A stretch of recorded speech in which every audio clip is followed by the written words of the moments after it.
Let's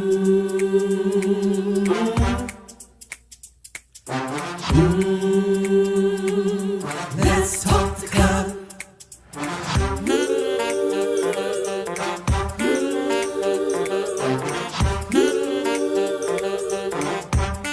One more thing, like, subscribe, and share. Come on, let's talk the club. Woo!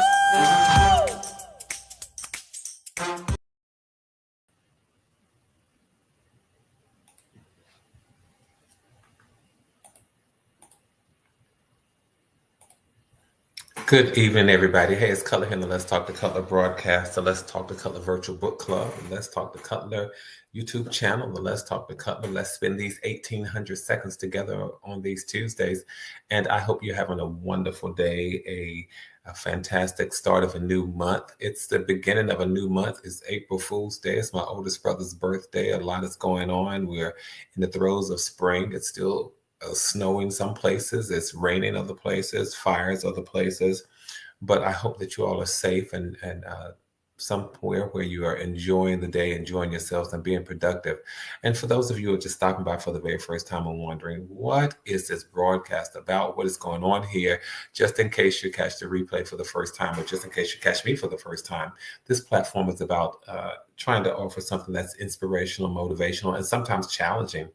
Sometimes challenging because we always want to do our best to show up our best selves, even in the worst of situations. Life gives us opportunities to make sure that our character is always in check, gives us an opportunity to make sure that our integrity is aligned where it needs to be.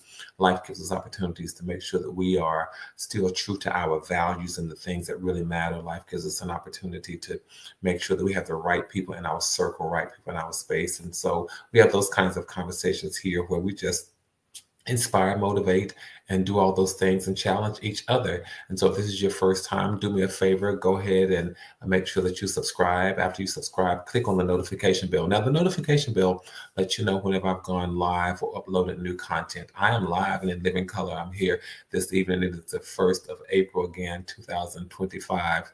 And I am so delighted that you all take the time to share this moment with me. I'm not going to waste your time. I'm here for 1,800 seconds. And this evening, I want to talk about how to handle hard conversations, how to handle difficult conversations, because I realize that that is something that sometimes people struggle with. And I'll talk about that in just a moment. But do me a favor, invite people to come on and let's talk the color, because we're talking about real life situations. We're talking about things that really impact our lives, real situations for real life. And from time to time, I try to offer things from my experience. I offer things that I've read, things that I've heard, and things that I've come to know, but it's always out of a place of transparency. I can't be anybody else other than me, because every other role is already taken. And so I can only be me, but I do try to share from a place of transparency. And I'll do that again this evening. I want to shout out the LTTC VIPs. Those are the people, we call them VIPs, and you are VIPs. You're just that. Everybody who shows up on this platform to me, whether you show up when I'm live here, whether you show up and catch the replay, it doesn't matter. You really are indeed a VIP to me. And I appreciate the emails that I get from you all on an ongoing basis. I really, really do appreciate those. Sometimes I'm bombarded and can't get back to all of them, but I'm so thankful that you all take out the time to correspond and communicate with me. I'm thankful that you allow me to come to whatever place you've allowed me to come into. And I hope that I'm saying something that is meaningful, something that offers something somehow. If I can help somebody as I pass along, then my living shall not be in vain. That is the mantra of my life. Let's go ahead and jump into this conversation, you all, because handling hard conversations or handling difficult conversations is something that I realize people just don't do well. For whatever reasons, people just don't do well. So I kind of want to poll you all and see where you are on the spectrum of handling difficult conversations. Do you, on a scale of 1 to yeah. McDonald, that was one of my great grandfather's favorite songs as well. If I can help somebody as I pass along, if I can cheer someone with a word or a song, if I can show somebody that they're traveling wrong, then my living shall not be in vain. All right. I'm not going to drift off into singing it, but it is one of my favorite songs. But let's go back to those difficult decisions, those difficult conversations for just a moment, and talk about those, and talk about why it is difficult to have some conversations. Or really, what do you mean when you say a difficult conversation? Those are the kinds of conversations that really come about when you're discussing something that's sensitive, when there's a probability of a potential conflict, or a risk of conflict, or some kind of emotional challenge where somebody could probably become upset because you sometimes have to give negative feedback and those kinds of things. So a conversation that lends itself to emotional or emotions rising, a risk of conflict of emotions rising. Those are difficult conversations. Those are conversations that are sometimes hard to have. And you might be thinking, well, Cutler, I don't know that I really have any of those conversations. Well, I can tell you examples of some of those conversations. One that comes to mind is just breaking up with a love interest, breaking up. Sometimes those can be difficult conversations because they can be highly charged, emotionally charged, and they can, they potentially painful conversations. And so those are sometimes difficult conversations. Other conversations that are sometimes challenging, not so much for me nowadays as it used to be, but for some people, is when you tell someone, a loved one or a friend or family member, somebody who's near and dear to you, that you can't lend them money. Because you wonder, oh my goodness, how do I say no? Is that going to put a strain on this friendship? Is that going to put a strain on this relationship? What's going to happen? Maybe they need this money for a certain reason. Oh my God, I feel like I'm failing them. I feel like I'm letting them down. Well, the fact that you do have to say that, sometimes that can become a difficult emotion. I mean, that can become a difficult conversation. And then the reverse is that what happens if you let somebody borrow money and they take forever to pay you your money back? Oh my goodness, how many of us have had to have conversations like that, or dread having conversations like that? Telling somebody that you owe me, you just bought a car, but you still owe me. You borrowed money from me 5 months ago, 6 months ago, and here you are going into a new house, wearing new clothes, driving a new car, and you still owe me. That can be a difficult conversation. So asking somebody to repay a loan that's long overdue, it can be awkward and lead to some kind of conflict. That can be a difficult conversation. What color? What other difficult conversations can there be? Well, it can be giving someone, a family member or a loved one, really just giving feedback about their behavior. Just not even feedback because maybe they didn't ask, but maybe because you're a part of the village, you're a part of the community, just trying to give some insight about the way that people sometimes show up, the way that they sometimes be, the way that they sometimes behave. And so when you're trying to give that kind of feedback, sometimes that can be a difficult conversation because it's difficult to do that without sometimes causing offense and making people feel bad. Those are difficult conversations. When you seek to correct the wrong behavior in people, that can sometimes be difficult decisions or difficult conversations. And I'm not even talking about on the workplace, but I'm just talking about in personal situations. In personal relationships, these are difficult conversations that sometimes people avoid. And the question becomes, why do we avoid that? Let me know if you all can relate to this. So if you know people who sometimes just don't know how to navigate these difficult decisions, or these difficult conversations rather, make sure that you tell them, come on and let's talk the color, meaning that they need to come on and join this conversation, or at least catch the replay. Some of the reasons why we just avoid these conversations, because these kinds of conversations cause us all kinds of anxiety.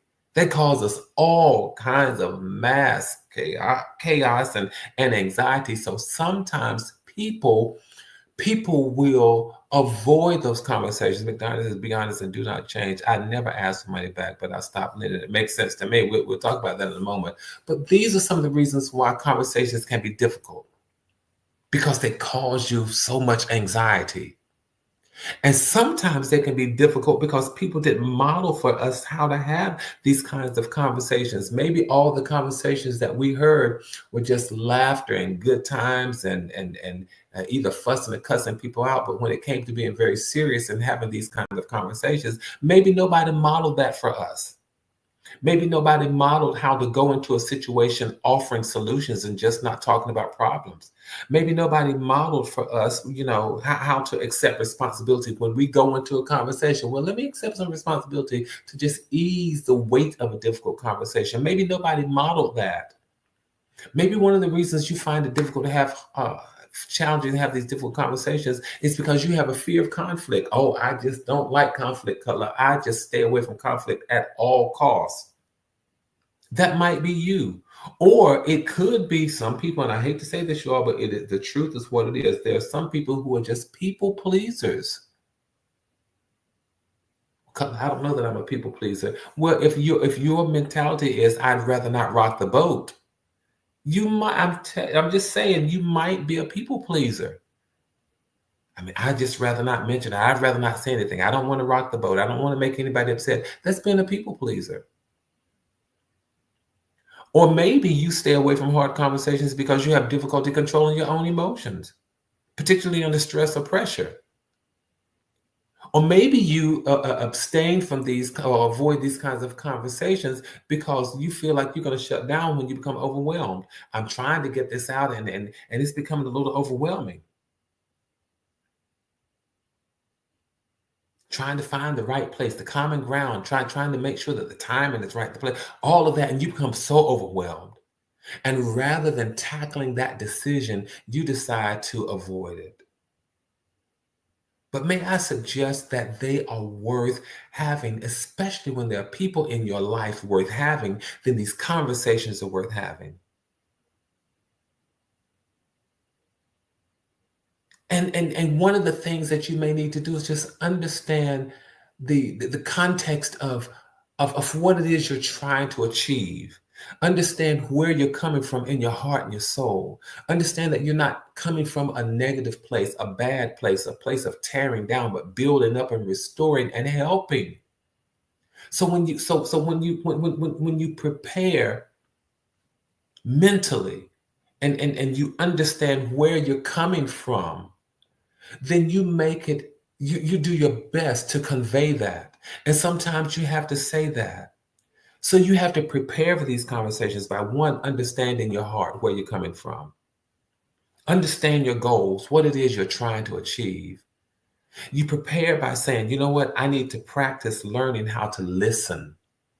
I need to practice actively listening and engaging myself in the practice of listening. I need to prepare by managing my emotions, because if you are an emotional person, if your anger flares, or if your tears roll, or if you start talking with your hands and your voice starts quivering, you need to practice how to manage your emotions. And here's a challenge, you all. Here is a challenge talking about preparing. Make sure that you prepare by trying to be open to different perspectives, because sometimes the way we see it is the only way. It is the right way. There is no other way. But it could be some other way. So if you're preparing for a difficult conversation or how to hold a hard conversation, make sure that you're prepared to be open to other perspectives.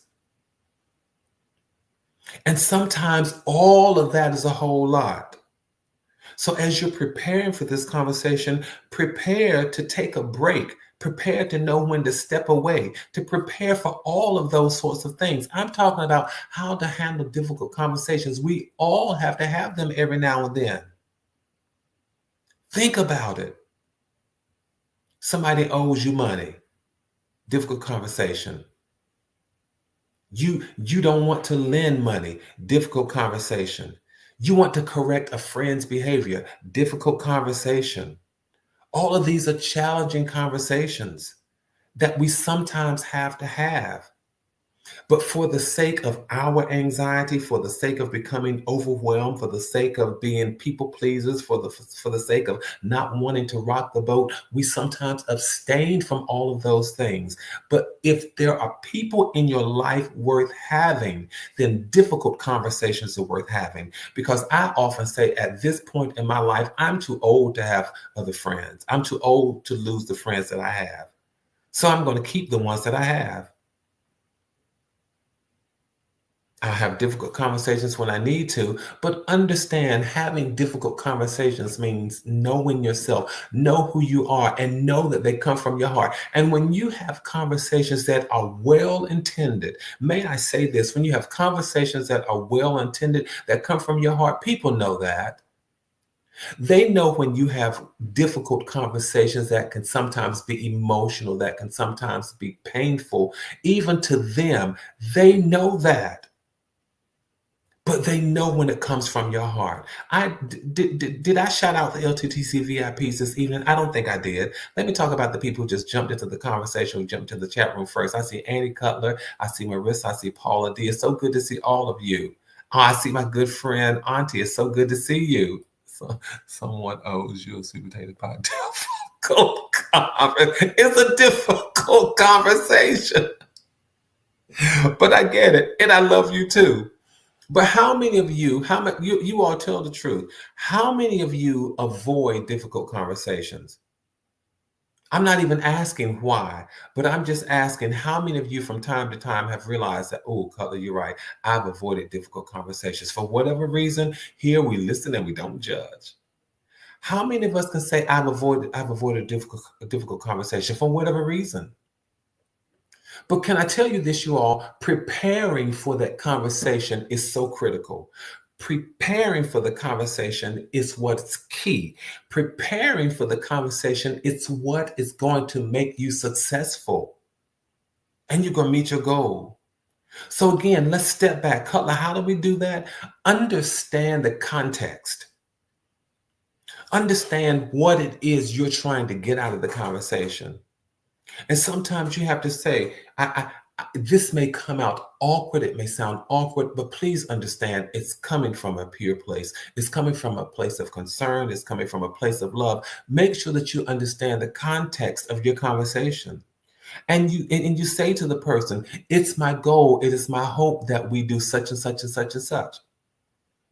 Some of the things that I'm hoping to come out of this conversation, and you state those. So understand the context of your conversation. You just don't go into a conversation willy-nilly and haphazardly, but you're strategic and you're intentional and you're deliberate about what you say, how you say it, where you say it, and when you say it. These difficult conversations. Here's something else. Make sure that as you're looking at the outcome, that you're setting realistic goals. Sometimes it is about trying to change a person's behavior, but listen, Rome wasn't built overnight, and neither were we. Many of us framed our behaviors. We framed our way of thinking over years of various kinds of experiences. So make sure that you're setting realistic goals. You don't expect people to change overnight. Acknowledge that there are some things that you want to achieve, but they may not happen after this conversation. So make sure you focus on what is achievable. One thing that is achievable is learning how to manage your emotions. One thing that is achievable is saying, listen, we can agree to disagree, but as we are agreeing to disagree, there can be common ground that we stand on. And yes, we can stand on that same ground and still not see eye to eye. Sometimes when people go into these difficult conversations, they feel like it's a win-lose situation. I win, you lose, or you win and I lose. No, it can be a win-win situation. Or we both can stand on common ground. So make sure that you're setting realistic goals about what you want. And I alluded to this, you all, and this is so important. Make sure that you understand when is the right time and what is the right place. It is not always the best time to have a difficult conversation right as something is occurring. A lot of times people are in the habit of trying to correct on the spot. Oh, I've got to correct that. But what you could be doing is creating and causing more chaos. If something is happening that you need to correct and it's going to cause more chaos trying to correct it, just let it go and say, now is not the time. Let me talk about this later when we've distanced ourselves from the occurrence of what it is. Timing is critical. Timing is key because timing also speaks to when a person may be more amenable to hear what it is you have to say. So make sure you choose the right time and make sure that you choose the right place. Don't talk to me around a whole lot of people where I'm going to feel intimidated and embarrassed, not if it's a difficult conversation. For me, it works when it's one-on-one and we're in private, when it's a situation where I don't feel threatened. It is also important when I don't feel like I'm in a situation or in a place where you have the upper hand on me and you have position or some other kind of power or authority over me. Make sure that you choose the right time and the right place. Some people say, oh, I've got to correct that now. I've got to talk to it. That may not be the best strategy. So preparing for the conversation is critical. Preparing for the conversation is of utmost importance. And not only preparing for the conversation. So you see, there has to be some thought that goes into this. And people get that. When you put thought into having a conversation, people get it. And not only do you have to put some thought into it, not only do you have to prepare, but you have to make sure that you're listening. Make sure that you're listening. Make sure that you're listening with understanding. Have some kind of empathy. Make sure that you're actively engaged in the process of listening. Pay close attention to what the other person has to say. Pay close attention to how the other person is exhibiting verbal and nonverbal communication. Listen actively, not only with your ears, but with your eyes and with your heart. And as you're listening actively, I'm talking about difficult conversations, y'all. Somebody owes me money. I don't want to pay them. Somebody, I have to correct the behavior. When you're having all those kinds of conversations, make sure that you show empathy. Try to understand, even if you don't understand what somebody's behavior, if you don't agree with their behavior, if you don't understand their behavior, you can sometimes try to understand their emotions, their perspective. And I'm not saying that means that you agree with them, because I can understand your perspective and not necessarily agree. And I know that's difficult for so many people. Cutler, how in the world can you understand somebody's perspective and not agree? Once you understand their perspective, you understand what motivated them. What was the impetus behind their behavior? What was the rationale behind their decisions? And so then when you understand the rationale, you can say, okay, I understand the rationale. I see the impetus. I see your perspective. I don't know that I would have executed it quite like that. That's what I mean when I say you can show empathy without having the same outcome. You can understand even if you don't agree with the outcome. I see your perspective. I get it. Again, I just don't think I would have executed it quite like that. And as you're having these conversations, as you're listening to develop common ground. You're listening so that you can show empathy, and make sure as you are listening that you use I statements. I, not you, because when you start using you're playing the blame game and you're pointing the finger. But whenever you use Paula D, that's right, agree to disagree. McDonough, right, keep the lines of communication open. You all are absolutely right. But as you're using these I statements and not these you statements, what happens then is that you are looking at the opportunity to understand their perspective. And that way you don't sound so accusatory. You don't sound like you're blaming them all the time. And so not only must you prepare, not only must you listen, but I've said this earlier, you've got to make sure that you manage your emotions.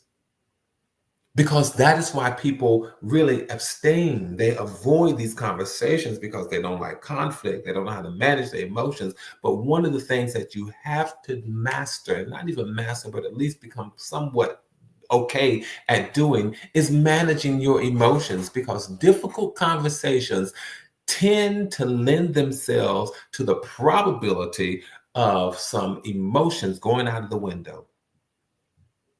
But you have got to manage your emotions. Somebody owes you $500. Oh yeah, you've got to manage your emotions. They owe you $500 and you watch them buy a new car. You watch them in a new outfit. You watch them in a new house. You see them all this kind of stuff. Oh, they're just going out to eat, just doing all these sorts of things. Ain't said one word. And I know that's Southern of me. And I reached down to my Southern roots. Ain't said one word about paying you your money back. Maybe we need to have a conversation one day about learning how, when to lend money, when to let people borrow money, when not. All right. But I'm telling you, with all of that, you've got to manage your emotions. What do I mean? Stay calm, stay cool, stay collected, stay composed. It is important because in situations like that, cool, level heads have to emerge. It's easier said than done, but that's why you practice it. That's why you practice it.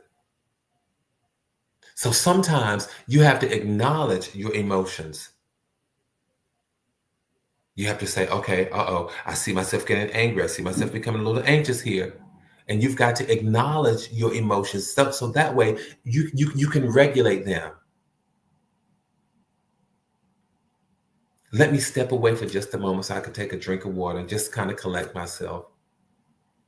You got to learn how to regulate your emotions. You got to stay calm. It is so important. Because what you want to do, you want to avoid reacting impulsively. I say it often, and you all hear me. It's how you respond that matters.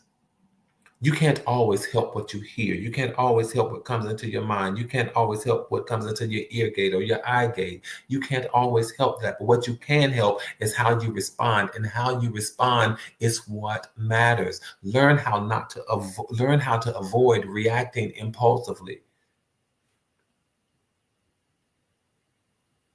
And you can also help other people manage their emotions.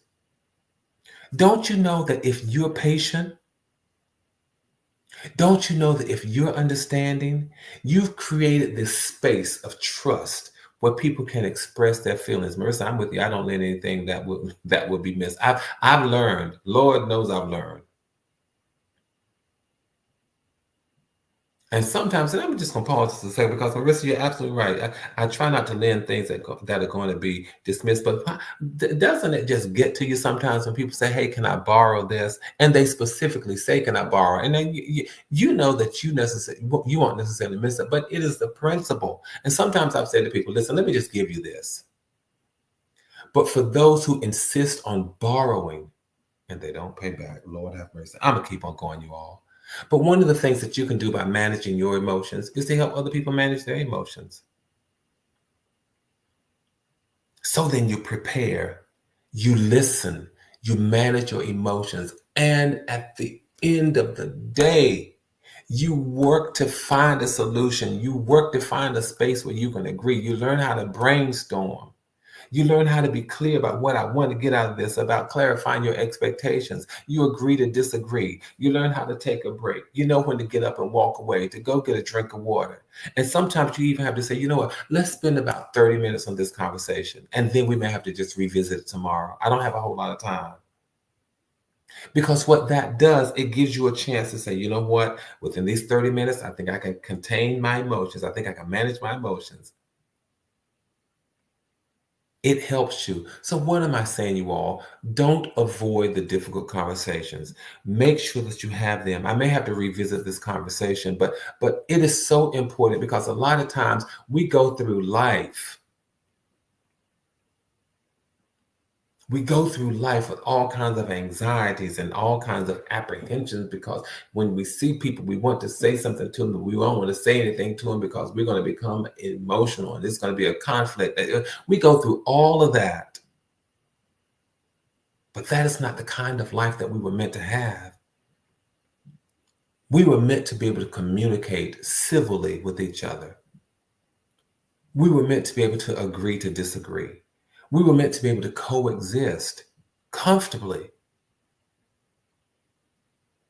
So for what it's worth, if there are people in your life worth having, these kinds of conversations are worth having. these difficult conversations. I hope I've said something that you have found helpful, that you found beneficial. And even if it doesn't necessarily pertain to you, perhaps it pertains to someone who is in your space, in your circle, in your village, in your network. I want to thank you all for allowing me to come into whatever space you've allowed me to come into. Let's keep doing. Why don't we keep doing what we do? Let's keep building community. Let's keep maintaining connectivity. Let's keep our heads up. But more than that, keep our hopes up. Let's do our best to stay sane.